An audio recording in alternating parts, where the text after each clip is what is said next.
The first winter he remembered was a quiet one. Quiet in the kind of way that hurt. No laughter echoing through the house. No rustling of wrapped paper. No sugary smell of baked cookies. Just the cold. Cold creeping under the flimsy door. Cold sinking into the thin mattress he shared with his younger brother.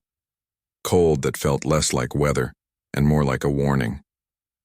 This is life. Don't expect more. The trailer where he grew up looked like it had been forgotten by time. The paint had peeled in long strips that fluttered in the December wind.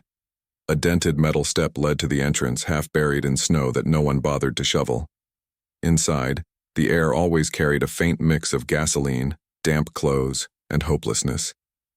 His mother did everything she could to keep that hopelessness from swallowing them whole. She worked double shifts at the diner on the highway, smiling at rude customers for tips. She taped cardboard over the broken window in the boys' room. She tried to save coins, just coins, for a Christmas treat. But every year it ended the same way. His father came home angry, drunk and sneering. The man had once been strong, dependable, or so the stories went. But somewhere along the way, life had beaten him down, and he had decided to beat back at anyone close enough to touch.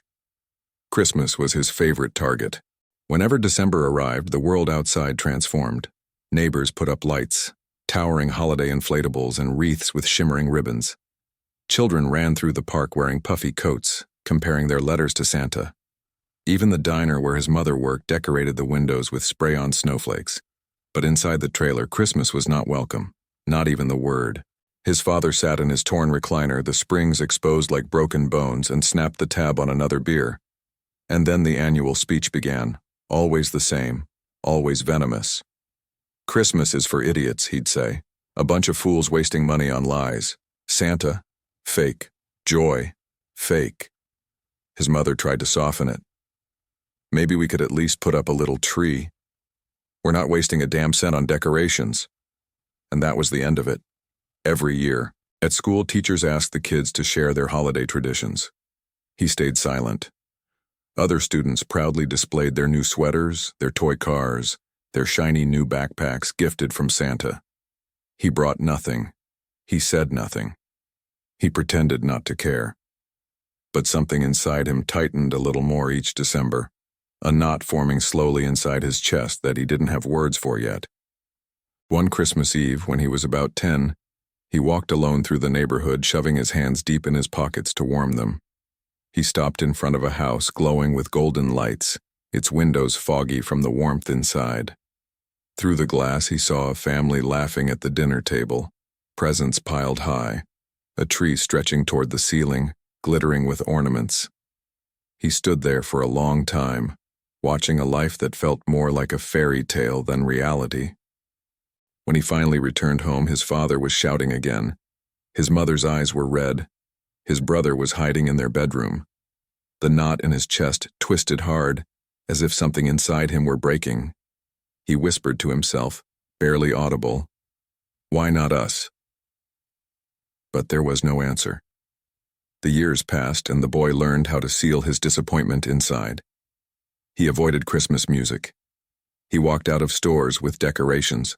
He tuned out the joy of others the way his father tuned out bills, with bitterness, resentment, and denial.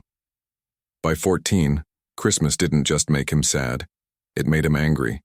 It represented everything he never had: warmth, safety, family, joy. He looked at other homes with contempt, thinking they didn't deserve what had been denied to him. And yet, deep beneath that anger, something else was festering, a desire to ruin the holiday for anyone who dared enjoy it. When he turned 16, life handed him the opportunity. A local charity was hiring teens to play Santa and deliver donated gifts to families in need. His mother encouraged him to take the job. "It'll be good for you," she said. Her eyes were hopeful. He applied. He put on the cheap red suit that smelled of dust and plastic. He adjusted the itchy beard. But he wasn't thinking about spreading joy. He was thinking about the golden-lit house he once saw through a window. He was thinking about every Christmas morning he had spent staring at nothing. He was thinking about every year his father's words had drilled into him. Christmas is a lie. And as he stepped onto the porch of the first house he would visit, gift sack in hand, a dark thought entered his mind. This time, Christmas owes me. The first house he ever entered as Santa was small and cluttered, the kind of place where the carpets were worn but the walls were covered with family photos and children's drawings taped proudly at crooked angles. The mother greeted him with a gasp of excitement, her hand covering her mouth as if she'd just seen a miracle. 3 small children peeked from behind her, eyes wide, their pajamas mismatched and hair messy from excitement. The father was filming everything on a cheap old camcorder, his voice trembling with joy as he narrated the moment. For a second, just a second, he felt something, a flicker of warmth, a ghost of the life he'd never had. But then the mother handed him the bag of donated gifts and thanked him as though he were the real Santa, as though he, of all people, could represent something pure. The warmth died instantly, replaced by something sharp. While he knelt by the tree to place the gifts down, the father slipped into the kitchen to grab cookies for him. The mother followed, calling to the kids to give Santa a moment to set the magic. He was alone. And that was when the old wound in his chest pulsed hard, a reminder that this wasn't his world. This wasn't his joy. Why should they have this? Why should they smile while he felt nothing but cold? Before he could think twice, he stuffed the wrapped gifts back into his sack. Then he snatched a wallet from the counter and a silver bracelet lying beside a dish filled with holiday candies. His heart didn't race. His hands didn't shake. If anything, he felt justified. He slipped out the back door, boots crunching in the snow. The wind slapped his face, but instead of guilt, he felt something disturbingly close to satisfaction. He told himself it wasn't really stealing. After all, they seemed happy enough. They probably had plenty more. But deep down, he knew the truth. He was hurting Christmas before it could hurt him. That night, he sold everything for cash. It wasn't much, but it felt powerful in a way nothing else ever had. For once, he had taken something from the holiday that always took from him. And power was addictive. The next year, he signed up again, under a different name. He wore the same cheap costume, but this time he planned ahead. He offered private Santa delivery visits, charging small fees to families who wanted a magical moment captured on camera. He practiced the jolly voice. He perfected the warm smile. He became whatever they wanted him to be. And once inside their homes, once the adults looked away, once the kids jumped excitedly around him, he stole. Presents, wallets, jewelry, electronics, anything he could fit into that red velvet sack. With each year, he grew bolder, more confident, more ruthless. He stopped feeling guilt altogether. He stopped thinking of the families as people. They were just symbols, symbols of the holiday that had rejected him, and he would reject it right back. By his mid-20s, his reputation, under fake names, had spread through small towns across the state. He wasn't just taking items anymore. He was breaking into locked rooms, cutting phone lines, even threatening people when they caught him in the act. He told himself it was self-defense, but it wasn't. It was rage, pure, boiling, unprocessed rage targeted at anyone who dared love Christmas. In the mirror, he barely recognized himself. The beard was fake, but the hollow eyes beneath it were real. They belonged to a man slipping further into darkness with each holiday season. One year, during a robbery gone wrong, a father tried to stop him. Instinct, or anger, took over. He struck the man hard across the face with the metal buckle of his Santa belt. The man dropped. His family screamed. And in that moment, something twisted in him. Not guilt, but a deeper hunger for control. He realized then that he could hurt people, and the world couldn't hurt him back. So he escalated. He chose richer neighborhoods. He targeted homes where parents were too distracted by festivities to notice danger slipping in, wearing a red suit. Christmas had become his hunting season. Every year, the news reported mysterious holiday burglaries. Signs all pointed to the same pattern, but no one suspected the Santa they hired. No one imagined darkness could walk through their front door disguised as cheer. He had become exactly what he believed Christmas had always been, a lie wrapped in red. And he wasn't done. Not even close. Because one final house awaited him. A house that would break a cycle of pain he had spent his whole life feeding. But he didn't know that yet. He still thought he was the monster. He had no idea that redemption was waiting behind a single front door. By the time December rolled around again, he was operating with an almost mechanical rhythm. New town, new alias, new Santa suit, new routine. He perfected the art of blending in, of appearing trustworthy, of entering homes where people opened doors to him with smiles. He understood the psychology of Christmas better than anyone celebrating it. He knew that on December 24th, families were distracted, sentimental, softened by nostalgia and warmth. They wanted to believe in magic, and belief made them blind. That year, he targeted a modest middle-class neighborhood. Houses close together, cars parked along the snowy street, children playing outside with plastic sleds. Not wealthy, but comfortable. Safe. The kind of place where people assumed nothing bad ever happened. He crafted a flyer advertising personal Santa visit and $20, cheap enough to attract many families, friendly enough to seem harmless. He taped the flyers to lampposts, community boards, church doors. Within days, his phone filled with messages. The last appointment of the night, the one he intended to hit the hardest, was a simple, one-story home near the end of a quiet cul-de-sac. A father had booked the visit for his little boy. Their message was short, polite, and, annoyingly, hopeful. "It's our son's first real Christmas. We've never been able to give him this experience before." He scoffed when he read that. Everyone thought their Christmas was special. Everyone believed theirs mattered, as if he hadn't seen the exact same scene 100 times. He planned to change that for them. On Christmas Eve, he put on his Santa suit. He checked the cuffs of his gloves, adjusted the thick belt around his waist, and slipped a small knife into the inside pocket of his coat. Not because he wanted to use it, but because experience had taught him that people fought hardest for the things they loved. He arrived at the house at 8:17 p.m. Snowflakes drifted softly around him, landing on his fake beard like powdered sugar. He knocked twice. The door opened with surprising speed. A boy, no more than 8, stood there with eyes so wide they seemed to hold the whole world's excitement. His hair was messy. His pajamas were covered in tiny cartoon reindeer. And in his small hands he clutched a mug of hot chocolate as if he'd been rehearsing this moment for days. His voice trembled with awe. "Santa, you came." For the briefest moment something inside the man flickered, but he crushed it instantly. This was a job. A performance. He hoisted the sack over his shoulder and stepped inside. The house was warm, decorated but not extravagantly. A small artificial tree sat in the corner, its lights uneven, its star slightly crooked. Homemade ornaments hung from each branch, some clearly made by the boy himself.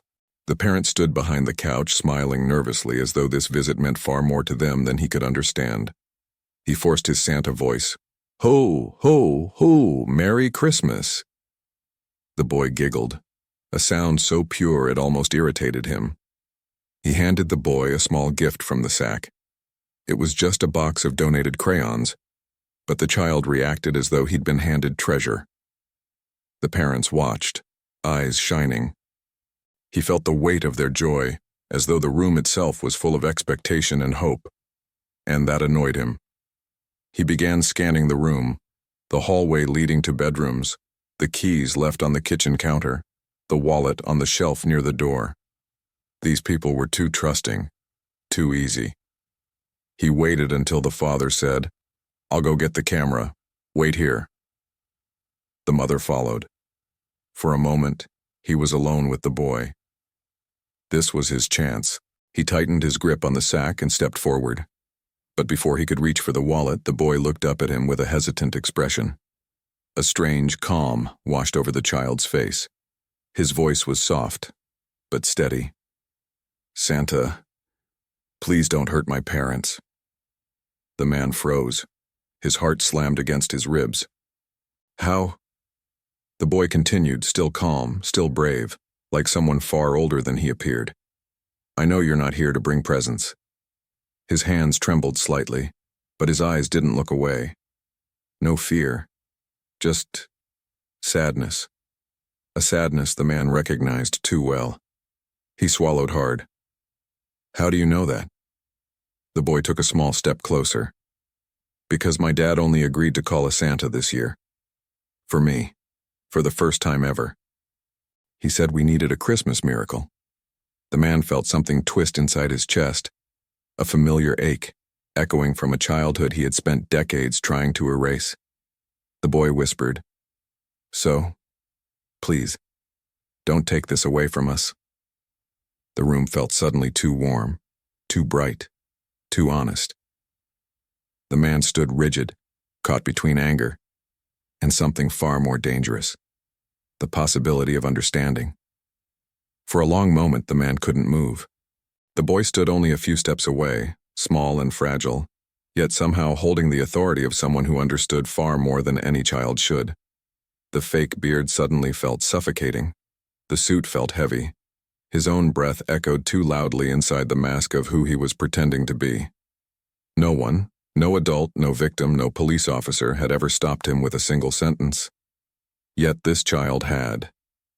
He cleared his throat, feeling heat creep up his neck. Kid, you don't know what you're talking about. But the boy shook his head. Yes, I do. You're angry. Not at us. At Christmas.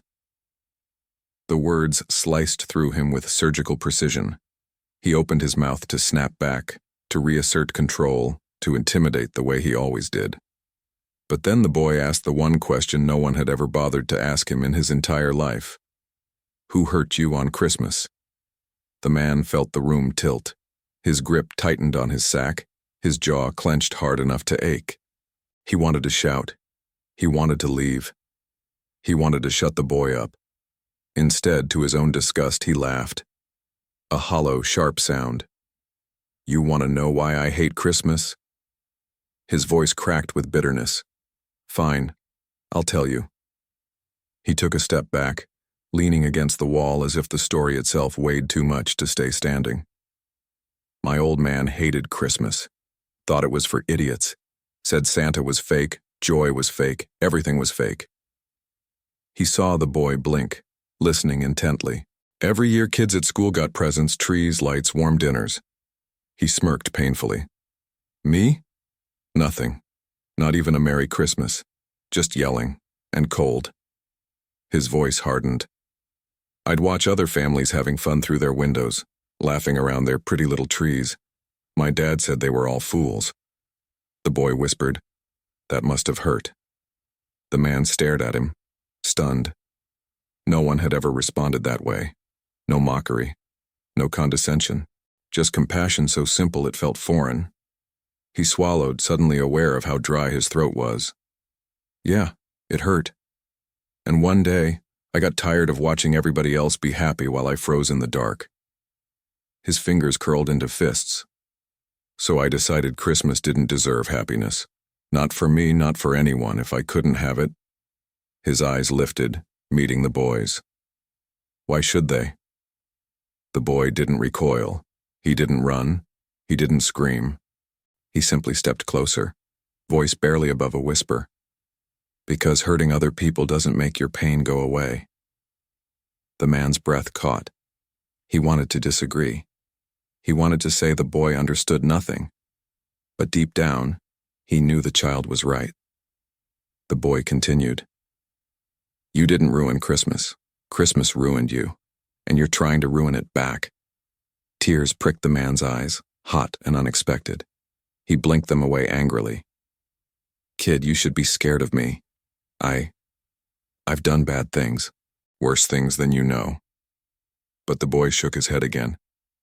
I'm not scared. I can see you don't want to hurt us. Not really. The man looked down. His hand was inches from the handle of the knife hidden in his coat. He hadn't drawn it, hadn't even thought about it since the boy started talking. The child's voice softened further. My dad finally said yes to having Santa this year. He said maybe, just maybe, this Christmas could be different. His eyes glistened. But if you take this away, then he'll never try again. The man felt something crack, a fracture inside him, as if the ice around his heart had finally grown too heavy to hold. The boy looked up at him with a trembling smile. You can still give us a good Christmas, you can choose that. The man tried to speak, but no words came. The boy reached out and slowly placed his tiny hand on the man's gloved one. Not gripping, not pulling, just resting there gently. A gesture of trust, a gesture the man had never been given. His throat tightened, his eyes burned. His entire body trembled with something he hadn't felt since childhood, the quiet, devastating ache of being seen. The boy whispered, "You don't have to be the bad guy tonight." And with those words, the man felt the weight of every Christmas he never had pressing against his chest. He could still walk away. He could still follow his plan. He could still take everything and leave this house shattered. But for the first time in his life, he wasn't sure he wanted to. The man stood frozen in the center of the living room, the fake Santa suit weighing on him like a confession he hadn't meant to make. The boy's hand still rested on his glove, small, warm, steady. It felt like an anchor pulling him back from the edge of a cliff he'd been falling from his entire life. He had broken into dozens of homes. He had stolen, threatened, harmed. He had never once hesitated. But tonight a child's touch had stopped him cold. From the hallway he heard the parents' voices growing closer, footsteps shuffling, a camera powering on. They were coming back. He had seconds to decide who he would be for the rest of his life. The boy glanced toward the hallway and whispered urgently, "You can choose right now. Please. Choose to be good." Good. The word hit him like a blow. When was the last time anyone had used that word near him? When was the last moment he believed he could ever be anything close to it? His chest tightened painfully. He felt dizzy. He felt human. He dropped the sack of stolen items. The sound echoed through the room, soft but final. The boy's eyes widened with hope. He squeezed the man's hand once, then let go just as the parents walked back in, smiling and oblivious. "Ready for the picture," the father said, lifting the camera with excitement. The man forced a nod. His voice trembled behind the fake beard. "Ho, ho, ho." He posed for the picture, one hand resting awkwardly on the boy's shoulder, the other gripping nothing at all. The flash went off, illuminating his conflicted expression. The father laughed warmly. The mother wiped tears from the corner of her eyes. "Thank you so much," she whispered. "You have no idea how much this means to us." He swallowed hard. If only they knew. The boy stepped forward and tugged gently at his sleeve. "Santa," he said softly, "will you come back next year?" The question buckled his knees from the inside. He shook his head slightly, voice cracking. "No, kid. I don't think I will." The boy didn't cry. He didn't beg. He simply nodded with a knowing sadness and whispered, "Then at least promise you won't hurt anyone else. Ever." There it was, the full weight of what the boy understood, far more than any adult had ever seen. The man looked into the child's earnest eyes, and something inside him, something buried under decades of anger, began to thaw. He knelt down, lowering himself to the boy's level. His voice came out hoarse, stripped of all the false Santa cheer. I'm done hurting people." The boy's face broke into the softest smile. "Good," he said. "You're better than what happened to you." He couldn't breathe for a moment. No one had ever said something like that to him, not once. Behind them, the mother approached with a small, neatly wrapped present. "We wanted to give Santa something too," she said shyly. He stepped back quickly, shaking his head. "No, I can't take that." "It's just cookies," she replied with a kind smile. "Everyone deserves something sweet at Christmas." He stared at the box. It wasn't the cookies that scared him. It was the kindness, He took it with trembling hands. "Thank you," he whispered. As he turned to leave, the boy followed him to the door. Snow was falling gently, dusting the walkway in a thin white blanket. The cold air hit his face, but for the first time in years, he didn't feel numb. Before he stepped outside, the boy spoke one final time. "If you ever need a place to spend Christmas, our house is always open." The man's breath caught. He looked down at the boy, this small, brave, impossibly wise child, and felt something inside him break in the best possible way. He nodded once, unable to speak, then walked into the snow. He didn't go back to stealing that night. He didn't go anywhere dark. He wandered the quiet streets for hours, thinking about every choice he had made and every moment that led him to that door. And by sunrise, he made a decision. He would never put on the Santa suit again. He would never break into another home. He would never hurt another soul. Christmas hadn't given him anything, but that boy had. And that was enough. Years later, every Christmas Eve, the boy, now older, would find a small box on the doorstep. No signature, no note except the same message every year. "Thank you for saving me." One snowy night, he placed the box by the tree and whispered into the quiet room, "Merry Christmas, wherever you are." Across town, a man in a worn coat watched the lights from a distance. His life wasn't perfect. He wasn't magically healed. But he was better, kinder, human again. Because one child saw the good in him before he could see it himself. And for the first time in his life, he believed Christmas might actually have room for him after all. So, that's the end of this story, but there are plenty of other great ones right here. Before you go, don't forget to hit that like button, subscribe, and ring that little bell.